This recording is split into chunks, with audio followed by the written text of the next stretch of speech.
but at the same time starting a new project, and that was basically the start of the SODIS project. And that, of course, you are probably much more familiar, goes back to that publication, which was published from some work done at the university, at the American University in Lebanon. And since that publication, it was always floating around that one can use solar radiation for disinfection. But there was no scientific evidence about it. There were some laboratory studies done, but then university was destroyed in the war and so on. And that was always floating around. So I said, we said that's ideal for Eawag. We have the scientific knowledge to find out. And we went to our dear colleagues, the chemists, the biologists, and said, we would like to try that out. And they laughed at us. No, that's too weak, isn't it, Martin? They said, cannot work, forget it. But if you know Martin, very insistent, he said, let's do it, let's try it. And sure enough, in the lab first, then in the field outside, here behind the building, was tried out, and sure enough, we found out that it can work. It has the potential to work. So then, I think the rest you probably know. You know, then Martin promoted this, different places, and I think a big breakthrough was 2001, when finally WHO accepted this technology as an option for removal of pathogens in drinking water. It was a long fight, but finally it was done. And of course here also then they got the well-deserved rewards for SODIS. And I think the rest is history, you know. I think that was in 2012. That's the latest numbers I had, what the situation was. So this was a very successful work. So that was basically work by Martin Wegerin. Now let's go back to 1982 and look at the group for water, sanitation and wastewater. There the first project was on health aspects of night soil and sludge use in agriculture and aquaculture. Martin, do you remember? Okay. So what was the motivation? We knew that the use of night soil, nice word of excreta, because it was basically removed at night. Night soil had a long tradition in China and Southeast Asia. Wastewater was also widely used, mostly untreated. And there existed reuse guidelines by WHO, and especially also for the US, but these were extremely strict. And the result of that was these guidelines were never followed. And they were only based on theoretical potential risk and not on epidemiological risks. And for instance, I remember the first collaboration we had with the Troppel Institute in Basel was actually, I did a trip with Marcel Tanner, and we wanted to look at the impact of reusing this. And we thought, well, we probably find terrible health situations. But then when we looked at the health statistics in the local organizations, we found out, well, it's not that bad at all. And why was it not bad? Because in China, everything was cooked. Nothing was eaten raw. So at that time, so that shows that there is really, if you look at the epidemiological evidence, it looks very different. And so Martin Strauss started a project with the objectives of determining the actual risk related to use of excreta,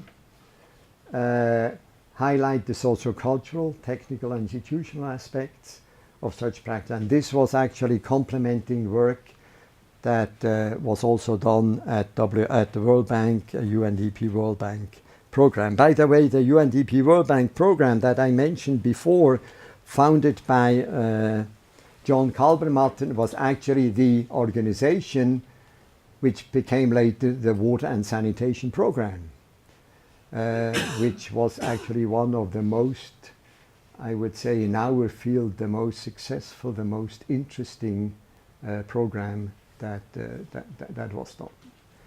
So, but that also goes back to basically John Kalbermatten.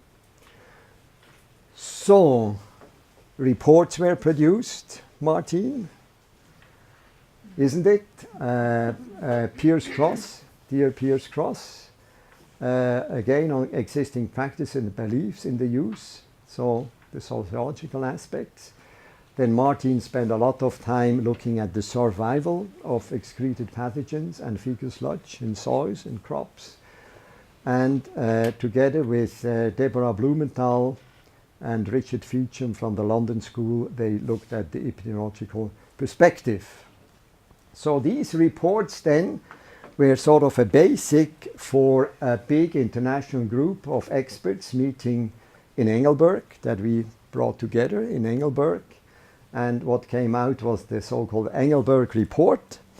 And that was the first preliminary guidelines, basically look at restricted and unrestricted use, and especially also looking at epidemiological evidence. So in a way that was a breakthrough.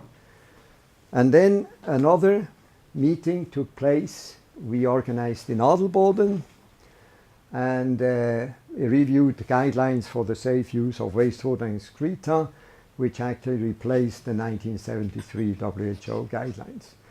Now you wonder, Engelberg and Adelboden. Well, we organized these in these mountain places because it was mainly Richard Feacham said, look, if you want me to come, if you want us to come, bring us to a nice place. And now Switzerland has nice mountains. If you bring us to a nice place, we all come. And sure enough, they really came. And one Adelboden, for the second meeting, that I have to tell you because that's really funny. For the second meeting, when it was already organized, I called up Richard Feacham and said, the next meeting we are going to have in Cloisters. And on the other side was silence. And then somebody said, Roland, you cannot do this. I said, why? What's wrong with Cloisters? You know, Cloisters, that's the place where our royal family goes skiing. You cannot organize a workshop on shit, on wastewater, maybe even come up with a Cloisters report related to shit. And because okay, so that was sort of the, so we quickly had to change to another place that I knew pretty well, so we could do that. I found that pretty funny. And then, of course, these guidelines were sort of basically in effect till, of course, it was further developed. And in 2006, the new guidelines came out based on risk assessment, basically. But I think till 2006, this was quite a guiding document. Maybe one thing which I find very special on this document was, and I think that also goes back a lot to the merit of Martin Strauss. I think it was the first time that one really looked at different control measures. You know, not just looking at the wastewater and the quality of the wastewater, but there are really different control measures like crop restriction, like application measures, what people do, because of course they also found out that the biggest risk is actually with the workers, not with the consumers. So I don't go on into detail, but I think this was also a breakthrough in the whole thinking about reuse of excreta and waste. Roland. Yeah. Yeah, please. This was Ursula Blumenthal's creation, because I don't earn the merit for okay, this. good. You know, fake news, and but now you got the real facts. Thanks very much. But it was in one of the publications with you. Yeah. Okay, good. Anyway, so also that project came to an end in 1990, and I must say I was sometimes pain in the neck for Martin, and that I said, now you have to stop this, you know, we cannot continue on that. And but it came to an end in 1990, and Martin Strauss, together with Ursula Blumenthal, I think it was with Ursula, did the what we later refer to as the reuse Bible, isn't it? So here they really looked at different case studies of untreated wastewater, Mexico, Chile, and India, treated wastewater, excreta use in agriculture, and so on. So one got really a nice big spectrum what the use is related to wastewater use in agriculture and in aquaculture. And then when this was finished, we were again talking about what should be the next project. And Martin said he would be really look at fecal sludge. And I was extremely happy because we knew that fecal sludge is a big issue and nobody works on it. We did some early project on pit emptying. That was also sort of a fecal sludge project. So he came up with, or we then designed a project in 3 phases basically. First, a state of the situation review of treatment, disposal, and use of fecal sludge. Again, what is actually the problem? And then some very intensive field research was done. Just one picture from AIT. We did that in close collaboration with the people at AIT. And then, of course, the first phase was the synopsis and interpretation of data from this field research. Well, a lot of reports came out. I think they are on the web page. I don't go into the details now. But I would like to mention that some of the collaborators of Martin, that probably some of you know, like Agnes Montagero, she was working with Martin for some time, and then Dulai Kone, here, Dulai Kone, and this is Tamarat Kotatep from AIT in Bangkok. And of course there were many more collaborators, but these are the ones that maybe some of you still know. And of course this project then, when Martin left, was taken over by Linda, and I think it's really now, you know, I think Sandec is considered to be the organization on fecal sludge management. First, also thanks to Martin, and now, of course, thanks to Linda. So this is really great, and I think, Martin, we could only dream in the year 2000 that there would be sometimes fecal sludge management conferences. You know, Martin, yeah, isn't it? Was interested. Nobody was interested. It's just shit. It's just dirt. It's just, you know, and no minister would talk about shit. Or I mean, actually, Martin was always who talked about shit, and I said, Martin, don't use this word, you know. And but now it's well, one even talks about the shit flow diagram.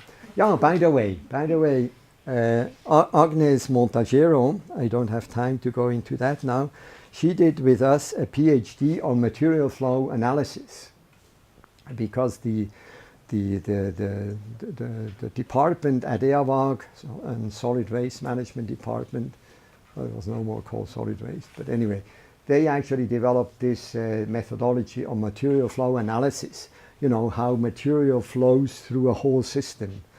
And today we talk about a shit flow diagram, shit flow, and it's basically the same thing. But it's, and I already at that time, I think that should be the next step, that we don't only talk about the materials, but we really talk about the shit. And this is now being done, and Eawag, Sandec is heavily involved in that, as I know, and as I'm very happy about it.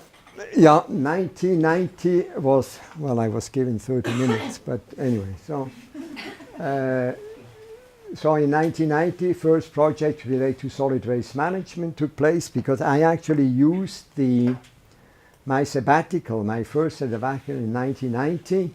I always felt solid waste is important because it's closely related to sanitation, it's closely related to water supply. So I spent my sabbatical at the World Bank and learned about solid waste management.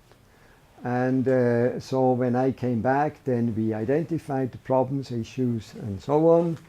And Roger Pfammatter at that time was also with us, and he published the first Sandec report. Before they were all IRCWD reports, it was the first Sandec report.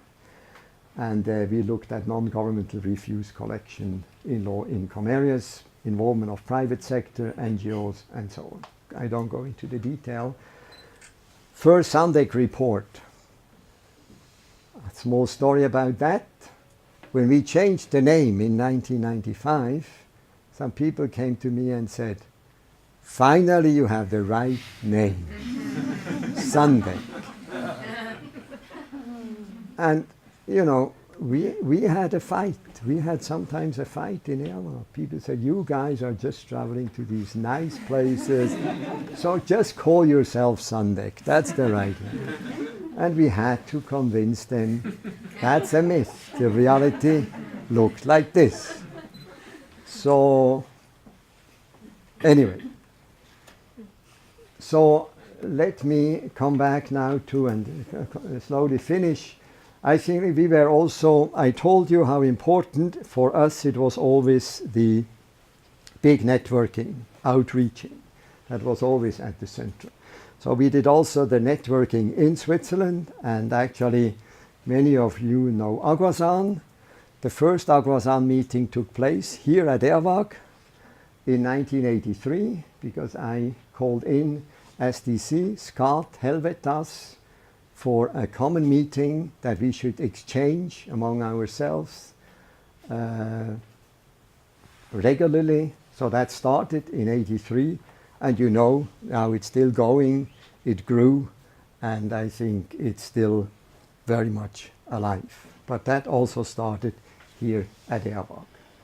In 1987 was the we were also participating in a consultation in Interlaken, which came to the establishment of the Collaborative Council of External Support Agency, which later on became the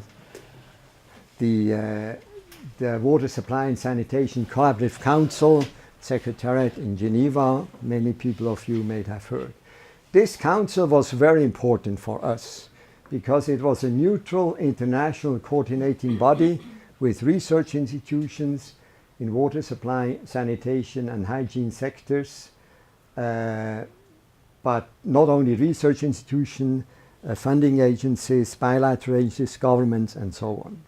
So, and actually it was also in this context that we were actually participating in several of their working groups.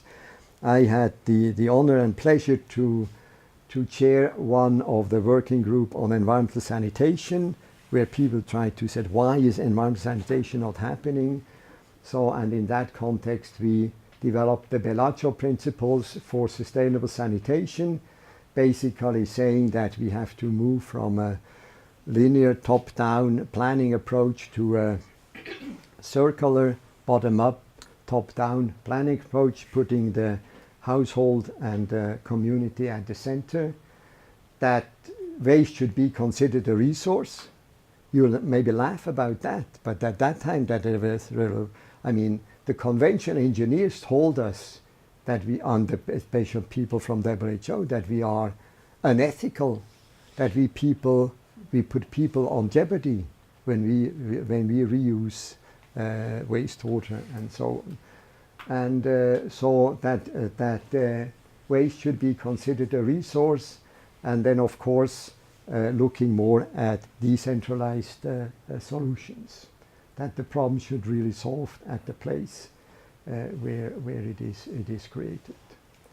So based on that, then HCS guidelines were developed, and of course you know that later on this was then came to the community-led urban environment sanitation planning approach, which is basically, you know, this was then tested in different places, and so this was the revision basically of this approach. We called it at that time provisional guideline because we knew that this is only provisional, and here it's now complete. What is it? Complete. Guidelines. Anyway, so now they are complete with a lot of tools. Great, wonderful. One thing I also would like to say that we already did here. You know, if we are serious about that people should get involved in the decision making, we have to give them the tools. And that was sort of when we said we need a collection of different technologies. What are the pros, what are the cons? Because one thing that I experienced in my field was always people thought there is one silver bullet. And people, even research institutions, were promoting only one thing. I could tell you to which person to go to get what kind of answer. I knew when I said to Duncan Mara, I knew what kind of an answer. I don't tell you now, Mara. So that was one of the big problems, actually. And I said, we don't have to do, as a researcher, we have to show what is the potential, what are the limitations for each of these different technologies. And then fortunately we had Liz T, who joined us and was finally willing to start working on this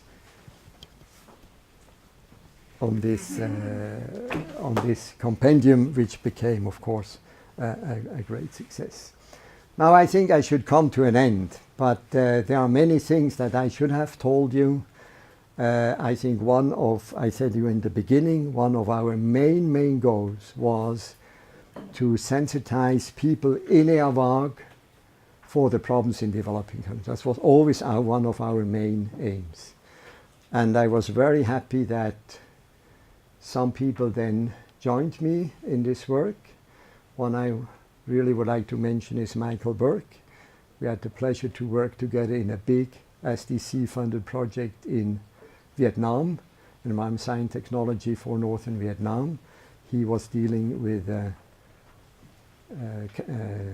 Environmental Chemistry Institute, and I was dealing with Environmental Technology Institute. And now, if I look around, this of course has been taken off with many others, especially also with the social scientists, and I'm extremely happy about that. I'm really extremely happy about that. Now I really have to come to an end. I would like to thank you very much, and I just wish good luck, a lot of success. This is Sandec today. Remember how it was in 1980? Me, Sylvia, Brigitte, and please think about these 3 pictures. When you feel sometimes like this, and I'm sure you do, Liz, isn't it? Yeah. Okay. Don't give up. Nothing is impossible. Thanks very much.